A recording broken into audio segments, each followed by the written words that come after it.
My original plan was to put several poster sessions for young people, and then I found that okay, we have some rooms for short talks, and because of a few 2 or 3 cancellations of talks, so I turned all those planned post sessions to short talks of 20 minutes.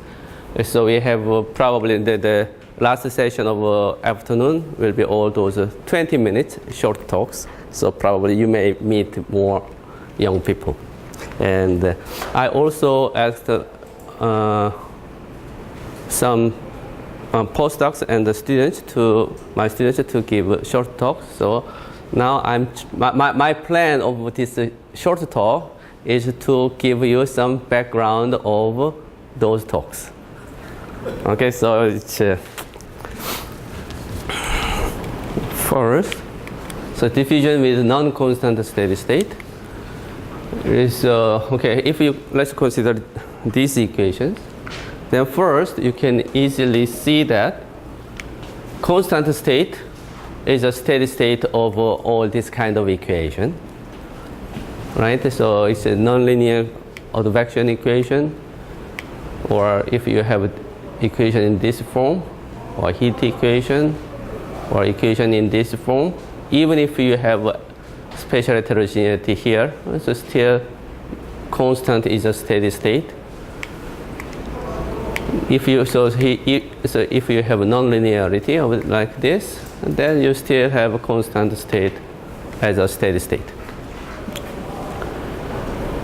Now you can also see that, but this kind of equations, the constant state is not a steady state. So here this kind of advection, then okay, if u equal constant, then that does not satisfy this. That's very clear. If you have that, okay, this does not satisfy. So constant is not a solution of this. And u of that, okay, same as that.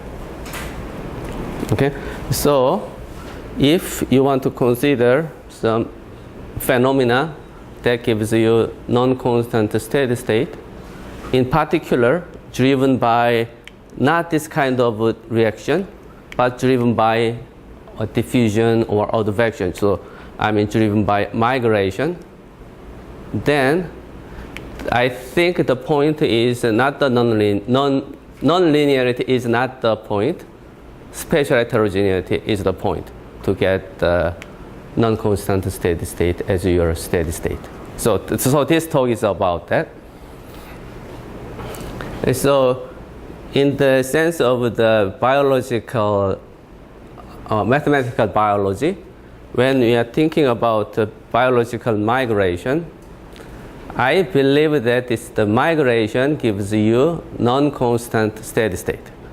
For example, in Seoul area or big city, there are more people, and in the countryside there are less people. Some people, probably you never thought that is not because of the reaction part. For example, if you have this kind of equation, this reaction part somehow explains some population dynamics, but the reason why there are more people in Seoul or in Paris or in Tokyo, that is not because the people there have more baby. No, that's not.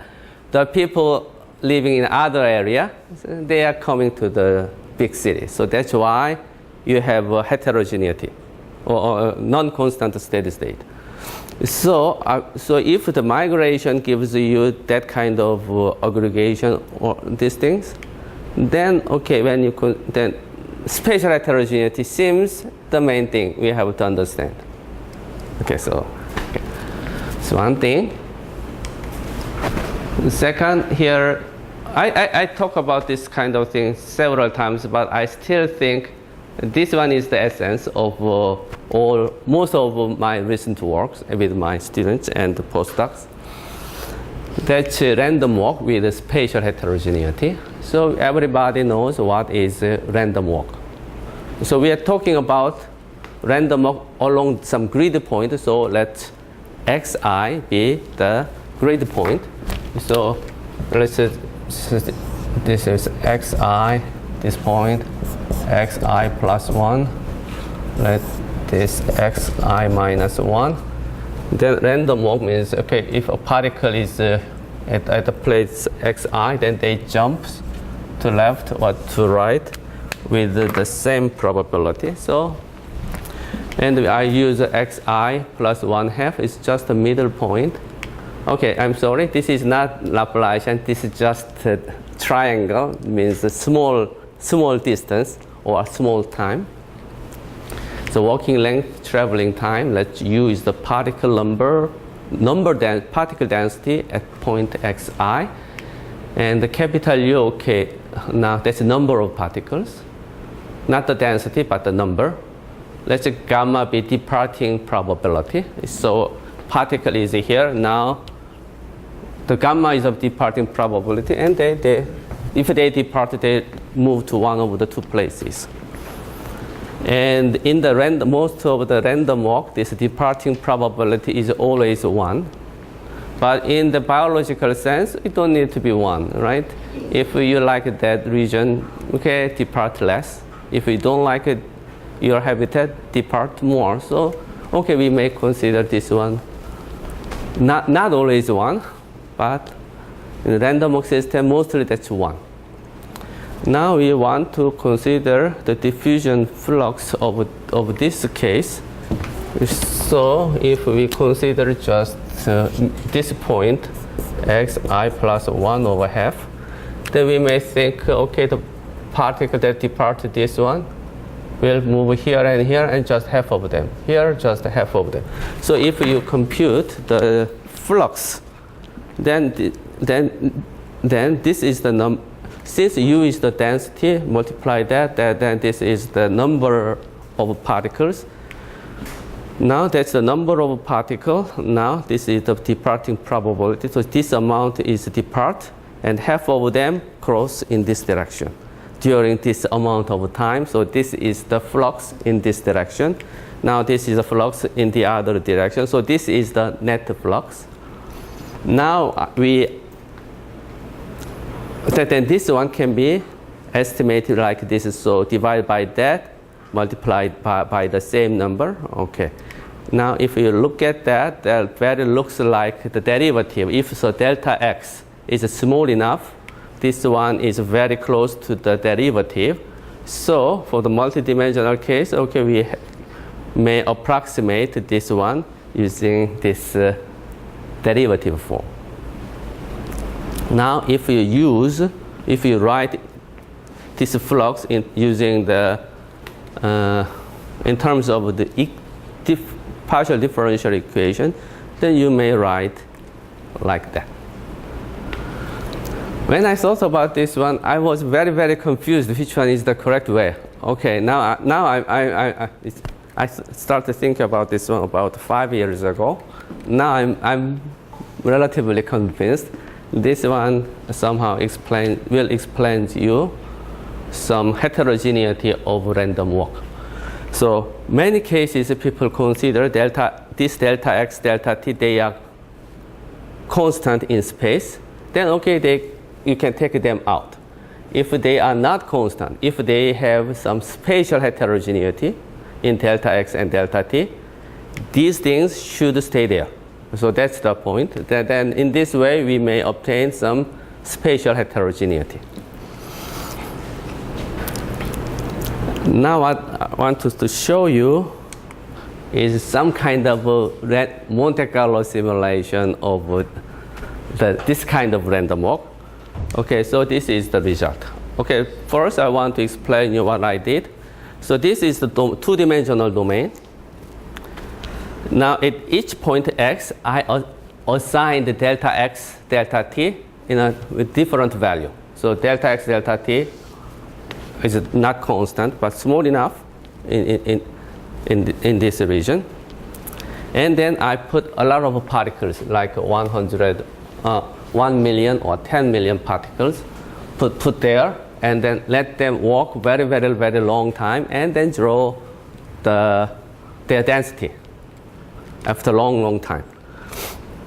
And the way I decide the delta x, delta t is that if you draw graph of this ratio, this is it. All right? And then after you do the Monte Carlo simulation, somehow you can see that, okay, this now relatively looks like this. So, okay, it looks like this equation seems really explains those random walk behavior. Okay, and and then so there are two kinds of possible spatial heterogeneity. That is with this lambda, so departing probability, or with this delta x, delta t, these things. So I will talk about both of the cases. So first, so far most of the cases I consider the heterogeneity in gamma. Okay, so then okay, forget all these things, and then we may put that one constant. Okay.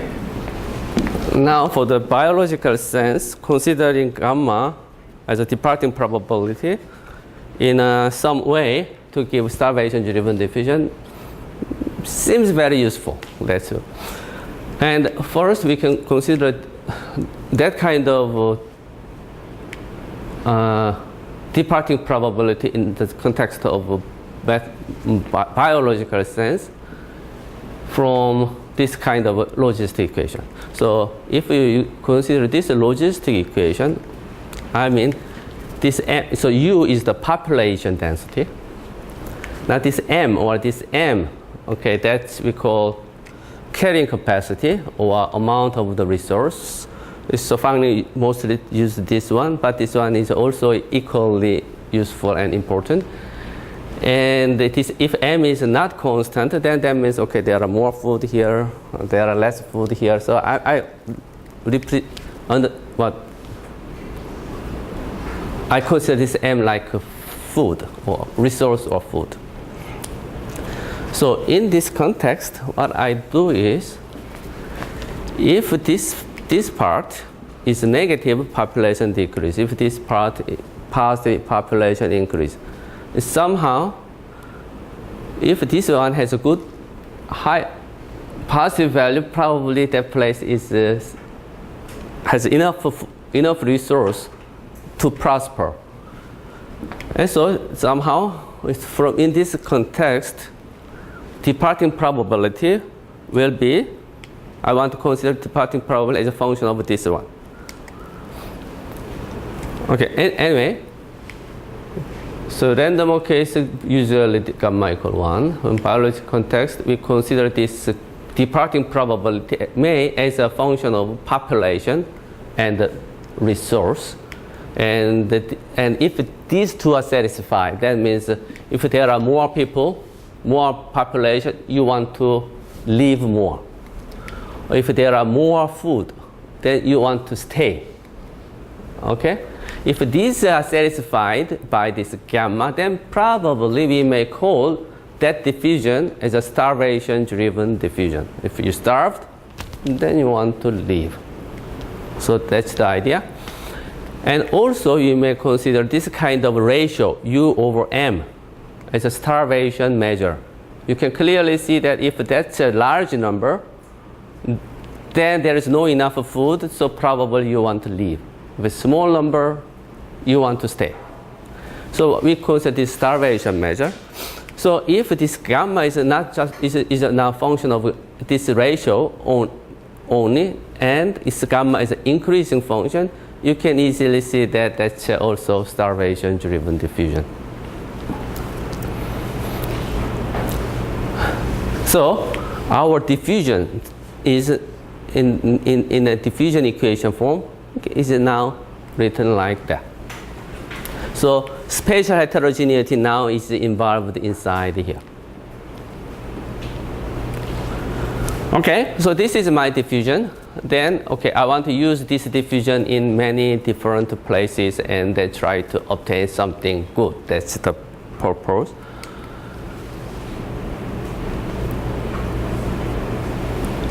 So the logistic equation case, okay, then we have this diffusion, or in this context, or in this context. And, okay, wait a second.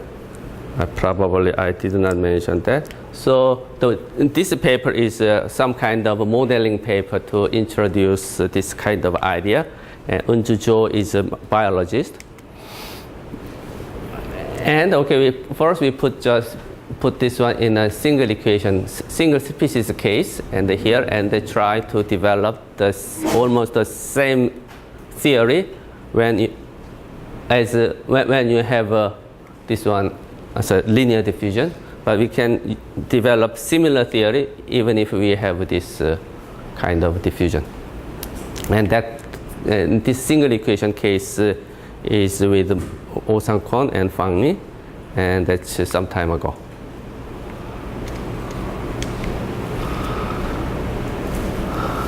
And then, okay, we want to put that idea to the competition model. So in the competition model, okay, it is known that if these two species are equivalent and the diffusion is different, and if M is not constant, then if D2 is a larger diffusivity, then V is a faster diffuser, then the faster one always goes to 0. So this kind of theory is well understood. And but I feel a little bit uncomfortable with this kind of theory. The reason is that this conclusion should be that, okay, diffusion should be disappeared in that context, but not. So our idea is very simple. Then this competition case, there are two different species. So this one is our starvation measure. Then our operator of this one can be something like, can be written like this. Then you can see that, so this is diffusion for U. So U, this one gives you some cross diffusion. This one gives you some advection phenomena. This one is a self-diffusion. Okay, this is just a classical diffusion. So if you have this one in this place and let them compete, what would happen? Of course, still in this case, if D is very, very small, then U can be selected. However, in a reasonable range, even if this gamma is bigger than this D, and that means V is a faster diffuser, even though this V can be selected and U may extinct. So somehow this kind of thing, I think, so the goal is, the claim is, if we consider this kind of diffusion in the biological sense, then more meaningful or more reasonable or more physical result can be obtained. That's the proposal. That's the message we wanted to give in this paper. And if you change this kind of departing probability depending on the environment, that gives you fitness, better fitness. So this one gives you the evolution is always toward the fitness, not the slowness. That's the point. So also, okay, so recently with a researcher in NIMS, now I've started to work at NIMS also, and then with Do Hyung Kwon. So okay, we tried to, so he will give a talk on this. We tried the idea to the prey-predator model of this kind of equation.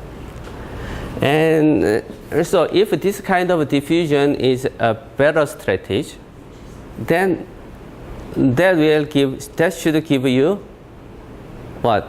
Advantage. And for the second case, for example, if the starvation driven, so now in this case, oh wait a second, okay. This one, I applied that one into the prey. So in this model, U is prey and V is predator. Now, for the prey, I put that one here. Then for prey, what is the correct starvation measure?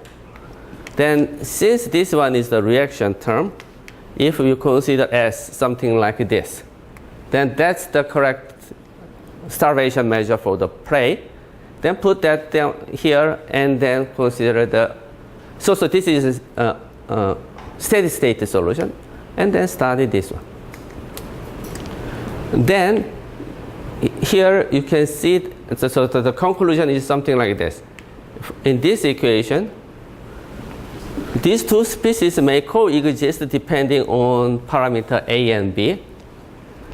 And if prey use this strategy, the coexistence regime for, or existence regime for the predator species shrinks. That means, okay, prey has advantage if they use this. Now, in this case,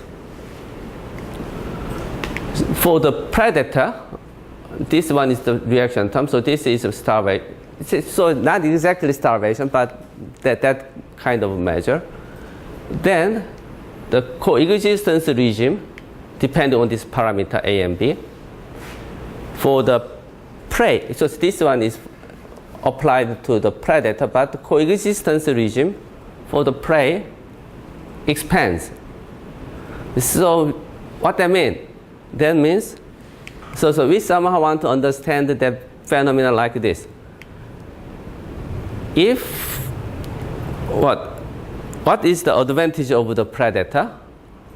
Advantage of predator is to having more prey. So somehow this one gives you that kind of scenario. So in this case, prey case, advantage is less predator. And so this one also gives you. So here, so somehow smarter dispersal strategy of predator can be beneficial to prey. Okay, somehow I hope this kind of strategy gives you this kind of nice property. Okay, what after that? Actually, before that, we applied that idea to the classical chemotaxis model. So this is a classical chemotaxis model, and this chemosensitivity KAIST satisfies this kind of relation. But when people consider traveling wave phenomena, they consider under this kind of assumption. Okay, also, sorry. So what we did is, okay, instead of putting, so here, chemosensitivity, this one is obtained under the assumption that bacteria may sense the gradient. Now, okay, forget about that part, but we have just this diffusion, and now, but this gamma has a spatial heterogeneity. And so try to obtain the same theory using this equation only. So in some sense, we are claiming that this theory does not assume gradient sensing of bacteria. So sometimes that's a little bit weird case. Microscopic organism may sense the macroscopic gradient. Sometimes that's very a puzzle. Sometimes possible, but sometimes not. So the theory of this one is even without that, you may obtain traveling wave phenomena. So this is the study with Chang Yun, my student. What?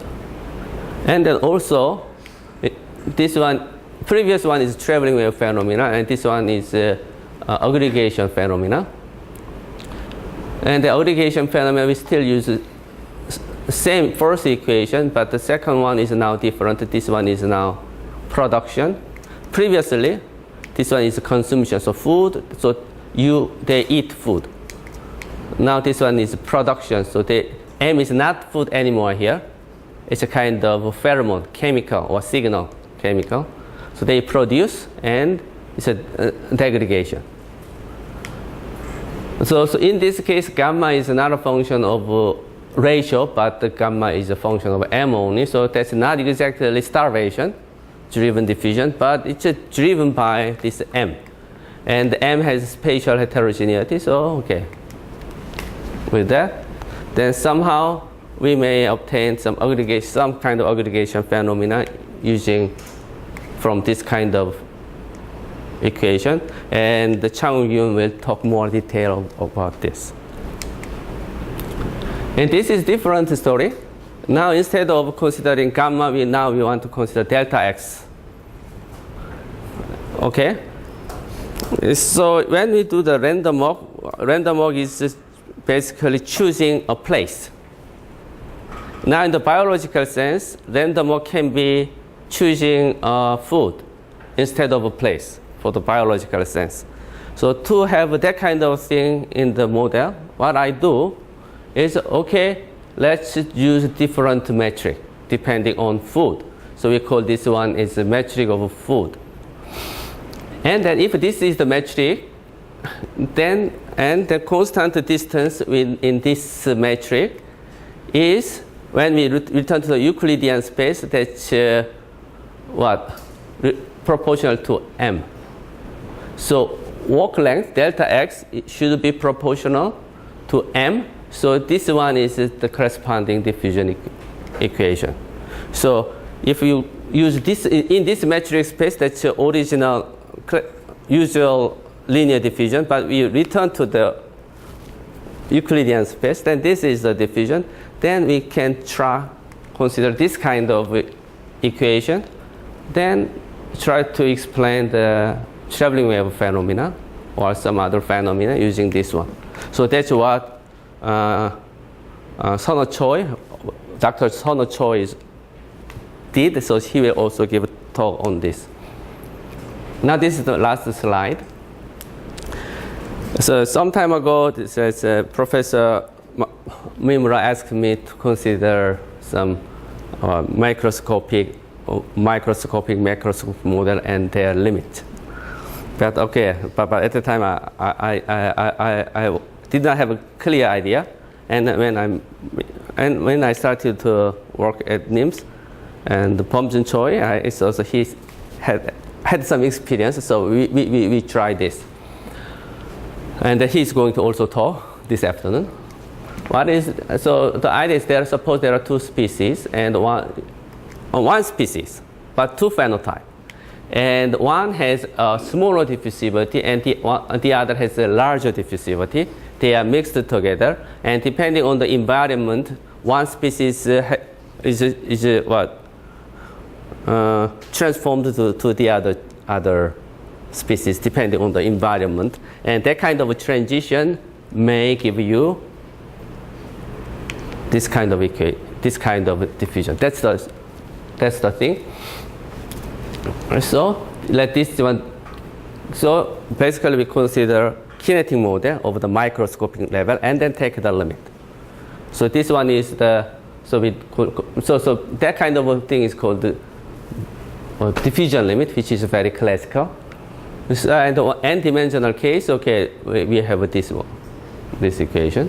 So this one is the advection, so 1 over epsilon. This one is this one explains the turning over the positions, turning over the direction. And this ui epsilon, so ui plus minus, that's the population. So basically, it's assumed that particles moving, or species moving to the left or to the right only with a given speed. But they may switch their direction. And this, so Ku or Kv, these are called turning frequency. So up to here, that's very classical. Now the main thing is the transition between these two species. So V, phenotype V and U transit. So this is the equation of U. So U, this one times this one here minus. So that means U is transformed to V. And this is the rate. And the rate depends on the population and the space. So probably amount of the food. So mostly we are going to consider this one is somehow function of this kind of ratio. Now this is the other one. Okay, and the main point is this beta should be less than 1. Or here it's 2 squared, so this scale, if this scale is smaller than this scale, you may obtain this kind of equation. What is rho? Rho is the total population of two phenotypes. And after taking the limit, we may show that this one satisfies this equation with gamma depending on f. So the detail will be introduced by Bom-Jun Choi right away. That's it. Thank you. I spent too much time, sorry.